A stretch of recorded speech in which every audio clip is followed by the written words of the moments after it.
Today, you're going to hear 10 things about CPF that you may not know. Now, if you're a Singaporean or PR, CPF is a foundation for your wealth, correct? So in this tutorial, I'm going to go real fast. Do pull out a pen, jot down these notes because I'll be covering points on CPF and housing. CPF and how you can contribute to earn yourself more interest. CPF and how you can withdraw eventually when it's your time so that you can keep more interest within CPF. So if this topic interests you, continue watching on.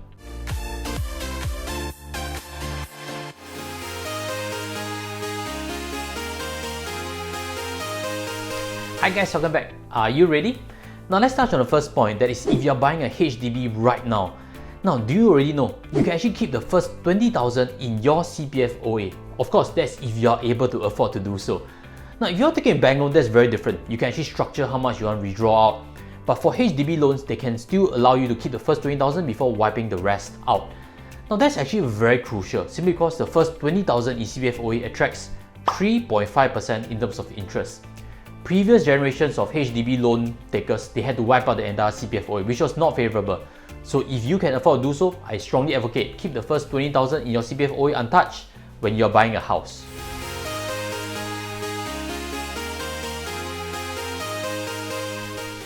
Second point to note that is if you are new to CPF investing, you have to do a CPF self-awareness questionnaire right now.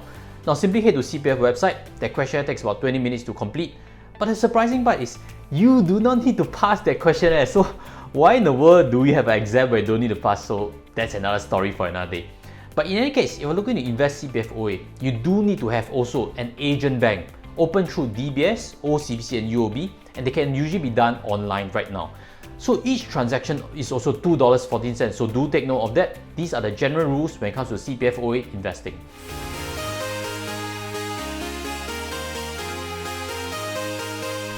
The third point to note is that you cannot use your CPF to buy overseas shares.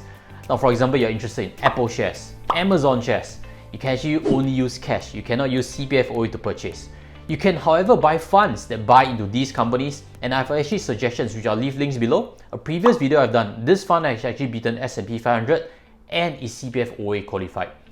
But back to investing shares. If you're interested in, for example, buying DBS shares, which is locally listed, you can actually still use your CPFOA provided a few conditions are met.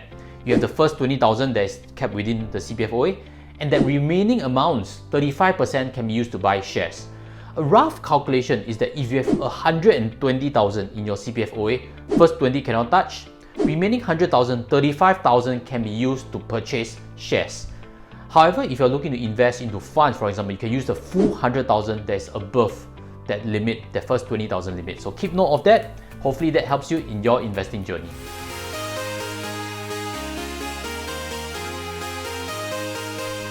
The fourth point is that usually investing CPF is not a good idea. I've actually a summary table to show you. This is it. What do you realize? There are only 6 funds that perform more than 4% in terms of returns. Because 4% is your benchmark when you're investing CPFSA. And these funds are balanced funds and low risk funds. Which means if you're investing into these funds itself, maybe the hurdle to beat of 4% is very difficult to overcome. So usually do not invest your CPFSA unless you're doing CPF shielding. I'll leave links below as to CPF shielding. A particular video that I've done before that can get you more interest for CPF shielding is right now over here. And back to the point on CPFSA. I've actually had this question come out in this community. Can you actually invest your CPFSA and then you can do more top-ups through retirement sum top-up, RSTU? The answer is no. I've actually checked with CPF. So if you have maxed out your CPFSA contribution, you cannot contribute through RSTU anymore, even though you have moved out that some of the funds to an investment itself.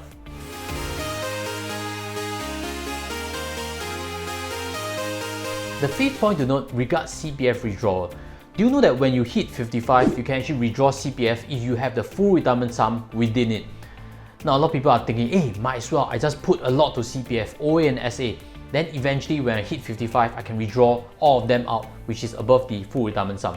That is actually partially correct because when it comes to withdraw, you have to withdraw your CPF SA first. Yes, SA pays you 4%. You are hoping that you can withdraw OA first and keep the SA there for more interest.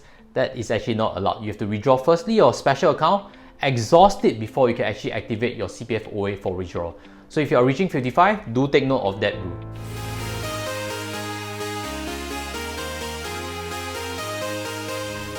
The 6th point regards getting more interest from your CPF medisave account and special account. How does that actually work? Do you know that your medisave account actually increases, the basic healthcare sum actually increases every year? Right now it's 63,000, correct? So at the start of the year, it actually jumps a few more thousand, and there's actually a window in January that you can actually contribute to your medisave so that you fill it up to the full basic healthcare sum, and then every employment income actually comes and fills towards your special account and ordinary account. So that's a strategy that some use. They actually top up to their CPF medisave at the start of the year.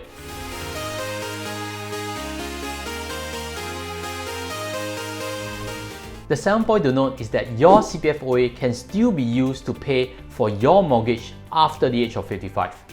When you reach the age of 55, something called a retirement account is created. It's filled by your special account, and whatever's remaining is actually filled from your ordinary account. So some are actually concerned that the ordinary accounts will be all moved towards the retirement account. There's nothing left to pay off for the mortgage. That is actually not true. You can actually apply to CPF to reserve some portions of your OA for mortgage usage.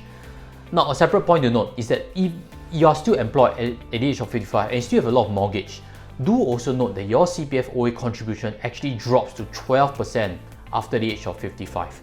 Now that's important because you don't want to run to a point where you need to pay out by cash and you're in financial hardship. Seriously consider if you do need to downsize, especially if you still have a lot of mortgage and you're unable to comfortably pay that off. So do consider that.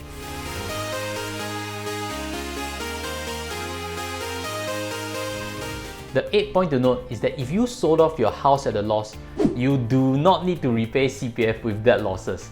Now, I've actually seen that fear coming up before in forums, and let's dispel it once and for all. If you sold a house at a loss, there's no need to pay back that loss to CPF itself. On the other hand, if you sold your house at a profit, yes, there's some parts of that proceeds that will be passed back to CPF as accrued interest. That's still not a loss, that's still going back to your own CPF OA. It's just opportunity cost, whereby some property agents actually harp about it a bit too much in my opinion. So again, let's be clear of the rules. When you sell a house at a loss, there's no need to pay CPF. If you sell a house at a profit, just some portions extra as in terms of accrued interest goes back to your CPF.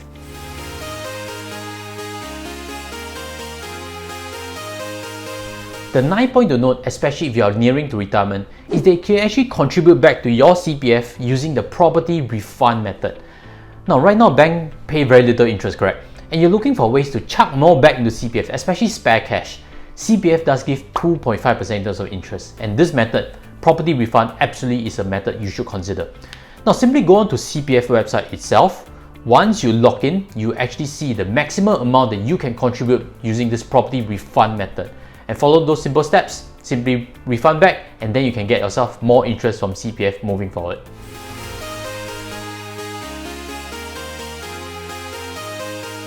Now, if you have benefited, smash your like button so that more people can see valuable content like this. Again, invite you to press on subscribe, join our family, become more financially savvy. Now, the 10th point actually regards taking out interest from your CPF. If you are at the retirement age already and you have a lot of surplus cash and you're thinking how to maximize your CPF, this hack is something you should take note of. If you've been withdrawing your CPF interest every month, simply do not do that anymore. Only withdraw everything at the end of the year in December. That's because if you withdraw in December only, you earn interest from November all the way before that to January. January to November's interest, you can actually earn it instead of withdrawing month to month. So that's a strategy, because if you leave off your interest only, you can actually keep that capital of CPFSA intact. So hopefully that's benefited you, and I've actually 2 previous videos that I'd like to introduce you to also. If you're a younger working adult, check out this video over here, 10 ways you can actually increase your CPF for your own retirement. If you're closer to retirement and thinking about CPF Life, looking to understand more, check out this tutorial, which is CPF Life Basic, actually pays more. So this 2 tutorials should help you understand CPF better. And if you're looking for my contacts, look for links below. I should provide financial advisory work. With that, I'll sign off. See you in those 2 videos. Take care and goodbye.